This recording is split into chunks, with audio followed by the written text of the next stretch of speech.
Hey everyone, and welcome back to RSQ. Today we're departing from our usual lore dives to examine a potential leak concerning the much anticipated sequel to Horizon Zero Dawn.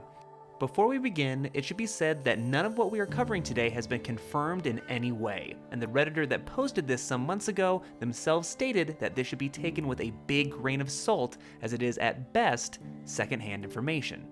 Regardless of its validity, I thought it would be fun to dig into these rumors concerning the sequel, recap what was said, and give my thoughts.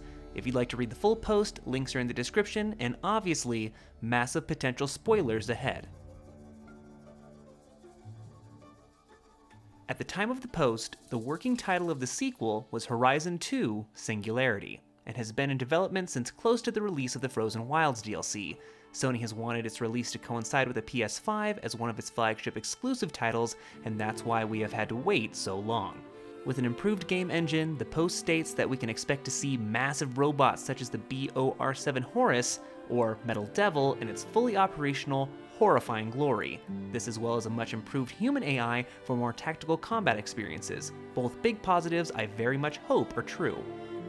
Aloy is once again expected to be our protagonist as she faces yet another world-threatening scenario, which brings us to the plot itself. This post is broken up into two sections, basic story and deep lore, which I will summarize, then elaborate on. Not long after the threat of Hades has been thwarted at the end of the first game, Nora Braves led by Aloy and Varl are attempting to track down Gaia's rogue subordinate function, Hephaestus, presumably also after the events of the Frozen Wilds. Being that Hephaestus is the principal cause of the machine's increasing hostility, known as the Derangement, Aloy plans on using the Master Override to banish or subjugate the subfunction, much like what was done against Hades during the events of the Looming Shadow.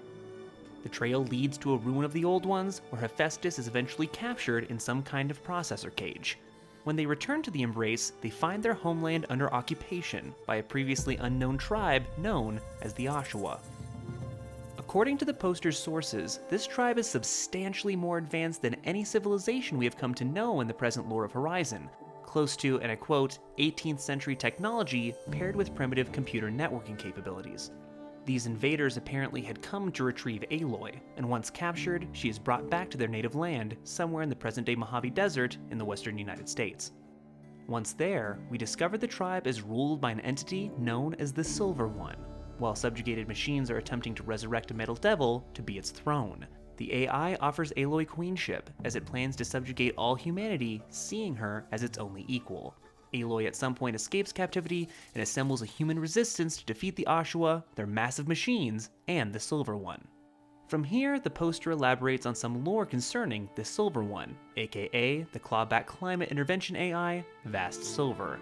We have previously discussed what lore exists concerning the AI in our artificial intelligence video, so to avoid redundancy, I'll just be focusing on what new potential revelations this rumor provides. For a full background on Vast Silver, be sure to check out that video for everything we currently know. According to this rumor, Vast Silver was created by Faro Automated Solutions, and the project was headed by Dr. Elizabeth Sobek herself, while the company was still focused on green robotics. The goal was to design a self-sustaining system of green robots tasked with reversing the effects of the climate catastrophe of the 2030s, known as the Die-Off.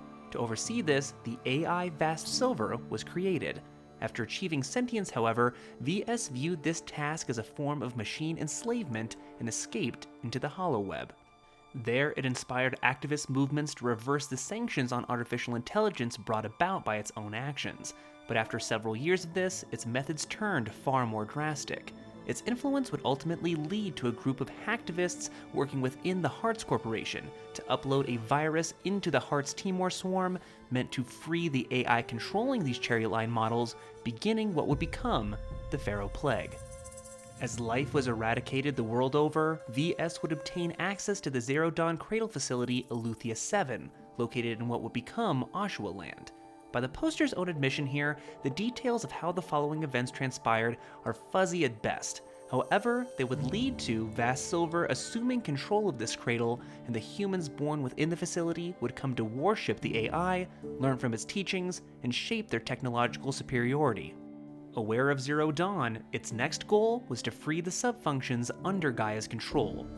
Once the Oshawa became advanced enough, they created a transmission tower strong enough to break the code shackles that bound them to Gaia.